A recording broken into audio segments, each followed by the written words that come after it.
Welcome to PLUSone, the series where I look at the free monthly games on PlayStation Plus and tell you if they're worth the download. After all, the games may be free, but your time is valuable. Today we're closing out the PS4/Vita chapter of April's games with Curses and Chaos, a 2015 game made by Tribute Games. Tribute Games? That name sounds familiar. Oh. Curses and Chaos is a classic arcade-style beat-em-up game, although instead of progressing through a level, the level is right there in front of you the entire time. What you're seeing on screen right now is the stage you're working with here. Instead of a more broad focus on level design, the game puts its focus on light RPG elements and wave-based gameplay. I'll touch on those RPG elements in a second, but the gist of the game is that you're going to be punching, air kicking, and throwing items at a wide variety of enemies in each level, culminating after 10 waves with a boss fight. Each wave has a time limit though, so if you're not quick enough, Death himself will show up and start hunting you down.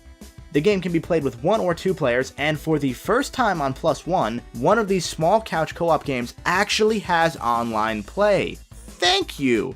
I didn't know that was so difficult. Anyway, like I noted a moment ago, your attacks are pretty limited in that it's the square button. If you're on the ground, you punch, if you're in the air, you kick. Like I said though, there are special items that enemies will drop, such as crossbow shots, bombs, a throwing hammer, and so on. Each player can hold one item at any given point, and a spare item can be given to your pet Oliver, I love that name by the way, who can then drop it back off later when you press the circle button. This is about as far as the core gameplay goes. The variety here is in the different combinations of enemies the game will send at you.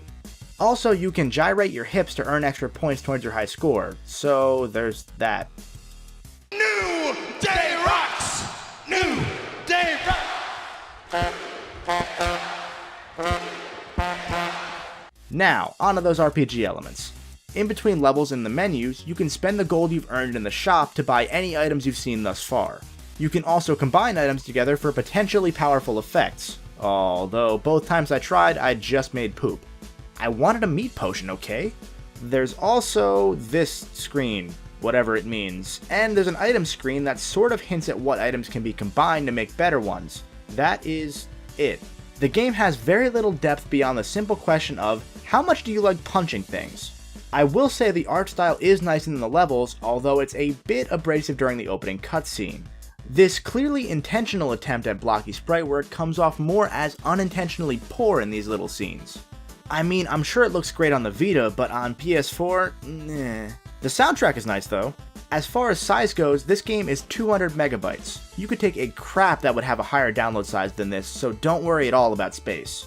Mainly worry about content, because after 2 levels, even in co-op, the game tired pretty quickly. There's also only a handful of trophies, all of which seem to be on the demanding side, so you completionists can probably give it a skip too, unless you're looking for a bite-sized Vita game. And at $10, I certainly cannot recommend this game if you're watching this after April and the game's no longer free. At the very least, it's harmless and not actively bad like Ninja Senki was to me. What do you think about Curses and Chaos? Let me know down in the comments below.